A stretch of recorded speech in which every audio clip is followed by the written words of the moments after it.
Hi, my name is Robin Phillips, and this is The Process from She to Her. The Process from She to Her was founded out of my own wilderness, and that's what brought us here today. I knew I couldn't do it by myself, so I brought a few friends here with me. Hi, I'm Ariel. Hi, I'm Angel. I'm Derek. Hi, I'm Destiny. Hello, I'm Kiana. Hi, I'm Kendra. Hi, I'm Tanisha. And this is baby Ava Bella. Listen, we're going to touch on some really hard topics. We're going to find freedom to release, and we're going to keep digging until we find a solution. Let's get into it. Today's topic is when is cheating acceptable? Wow, got it. So, who all sitting here has ever been cheated on before? Pretty sure we all have. Well, personally, I can't say if I've been cheated on because I don't want to know. If we were in a relationship, just go. I don't want to know if you were cheating on me or not. I haven't actually found any evidence that I've been cheated on, but I'm just like, if you are, just go. I don't want to know. Call me Inspector Gadget. Okay, because I found it. It hurt when I did. And I tried to walk, and sometimes I stayed, depending on which one we're talking about, because it happened multiple times. Did you go looking? I did. I did. Go Gadget hat on. I did. I went and I found out because that intuition of a person cheating on me, I kind of figured. So it's a thing in me. It's something like an alarm. It will not go off until I find it. Yeah. And so that's what happened. I went searching, which searching is not always good. Right. Yeah. Especially if you're not prepared for what you're going to find. Because you'll always find something when you search. Right. Yes. Well, not necessarily, though. So one perspective states that if you go searching for it, you'll find it. But the reality is if nothing's there to find, You find nothing. you find nothing. But sometimes we get ourselves so psyched up, like we're gonna find something, that any little thing is something. Yeah. It's something. Yeah. And so you're like, who is this girl? And you're like, that's my cousin. Or who is this? That's my coworker. And now She you're just said what's paranoid. up. But to you already psyched yourself up. Yeah. True But story. What if what you're trying to find is not something, but more so security? I think that then you found what you're looking for. Yeah. Even if you didn't know you was looking for it in that moment. Yeah. Right? And I think another thing off of that is, what is security? Like, in your head, what are your expectations of security? Like, okay, they're not talking to anybody, or they're not going anywhere that I'm not going. Is that secure to you? Or is it more so like, okay, I know that they care about my feelings. Like, my feelings are secure. What is your boundary of security? Very important.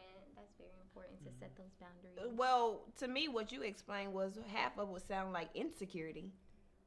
Which the person that you're dealing with should never define your insecurity, right? And then it's a part that needed to be secured. My feelings, being validated, making sure that this is what it is. That's a different thing to me, teeter-totting. So if it's an insecurity that you're looking for or trying to get validated, I don't think that should be. I don't think it's necessarily an insecurity that I'm speaking about. I'm more so saying, like, okay, when you're going, my feelings, when I'm using the word feelings, I'm saying, okay, when you're going into situations, you're considering how I might feel about something. Like, okay, you're talking to somebody on Instagram in a direct message, conversation going back and forth. Are you saying to yourself, like, okay, like maybe my girl might not like how this is going? You're talking about meeting with me one-on-one, or are you just like, whatever, it's okay? That's what I'm saying. Like, are my feelings, how I might feel about it, safe with you? Oh, wow. That's good. Something that needed to be discussed at the beginning of the relationship. Because oftentimes, the same example that you gave, we might not see that the same. Because talking to a person directly in my inbox, because I mean no harm, I don't feel like I crossed the line. Well, but you might have a line. That also defines exactly what you consider cheating. Yeah. Because some people may say, my spouse confided in Keisha before she did me. Or a text message could be cheating. So I think it is boiled down to the person's personal definition of cheating, as well as establishing that at the beginning of the relationship, so there's no confusion when you're actually in a relationship. So let's get into it. What is cheating? I feel like it's an insecurity. I think that's what leads to the cheating. It may not be your mate's insecurity. It may be something that you're not even realizing that it is an insecurity. You're trying to say that they're not giving you something, but they actually could be giving it to you. But you could be self-sabotaging your relationship because you never had anything worth going off of. You don't know where it stemmed from. You say, I couldn't control it. Was just something about it? Or was it really something about them? Or was it a easy way to just get out because now you have other feelings over here that you feel that it's going to hold you down a little bit more and it's making you scared. So I think the insecurity and the fear is what leads to cheating, not necessarily a lack of things sometimes. So if he's giving you the things that y'all discussed, but he's giving it to another woman, then is that not cheating? So he's giving you everything that y'all talked about, but he's also giving it to another woman. Then I feel You're like that's an satisfied, insecurity but with him. I may be satisfied. I'm saying what leads to the cheating. Why it's not me who's cheating, he's cheating.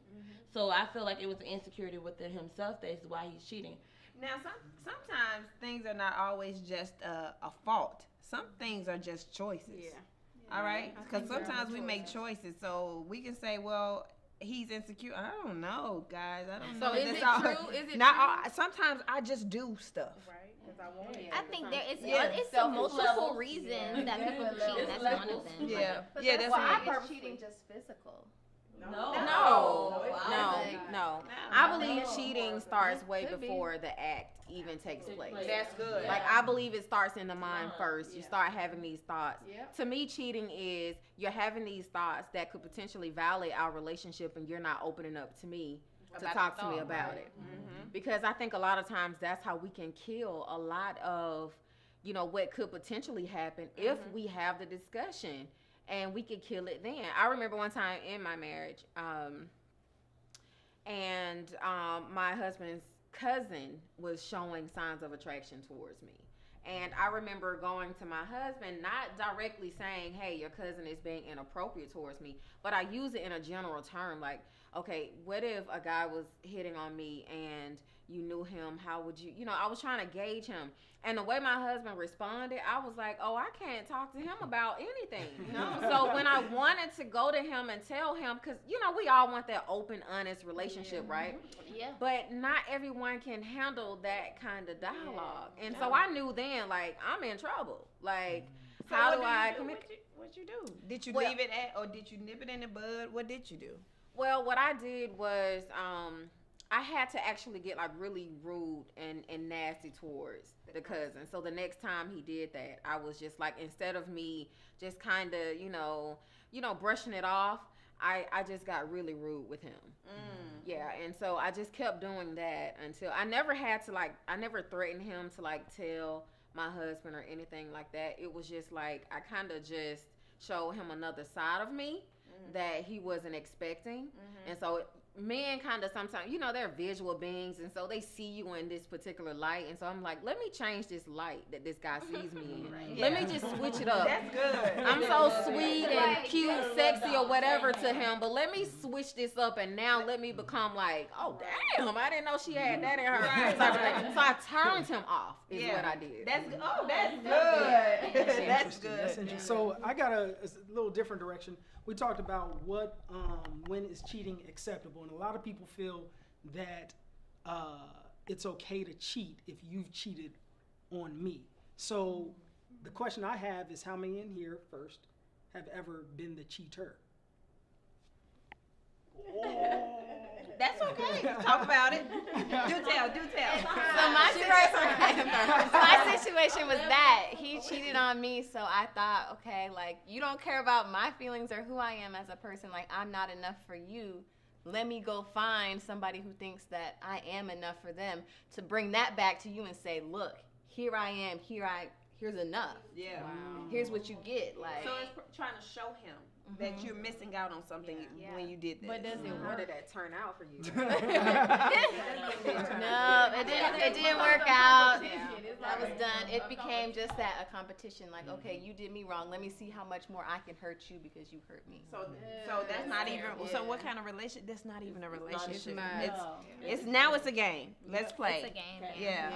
And so and everybody loses. Because everybody's feelings starting to Yeah. become hurt. Miss second one to raise your hand. For me, Oh man, I don't even know where to begin. For me, it was really different. Like my husband had health challenges and issues that we dealt with for many of years, and so I was in a sexless marriage for a really, really, really long time. And for so many years, let's just say like 10 plus years, it never bothered me. I had the patience, I had everything that I needed to deal with it, and I don't know what changed in me. It was like something came over me, and I wasn't even in touch with myself anymore. And I felt like I had lost something, like my womanhood, I don't know what was happening. And I just found myself, you know, having these thoughts like, man, I want to feel like a woman again. And I did go to my husband several times to say, hey, listen, I don't know what's happening to me. You know, so I was being open and honest about it, but he wasn't responding. He wasn't responding to my needs. He wasn't responding to what I felt like was a plea. What I felt like was me saying, listen, and I guess I could have been a little bit more direct too, to say like, hey, if we don't do anything about this, this is what I fear that may happen, you know? So for me, so I know with me, I was cheated on. I was cheated on by my ex-girlfriend. And the big thing is we had a lot of history, and we were together. We were like best friends for 8 years, together for a year and a half. And at a year and a half, she let me know that she cheated in the beginning of our relationship. She hadn't cheated during that time. And that was devastating. And my parents just raised me huge on integrity and loyalty and all of that stuff. And it was really difficult because she took all of the trust. But we had so much history that we tried to fight through it for about 6 months. In that fight, in one of the arguments that we had, she said, can you please just cheat so that we can be even? Oh, wow. And that was the guilt. that was a huge guilt. But the big thing, my response was, I said, I can't lose me trying to gain you. Wow. That's good. So, but on a separate thing, big question. I know there's a lot of girls in the room too. Do threesomes count as cheating? And that starts our part 2.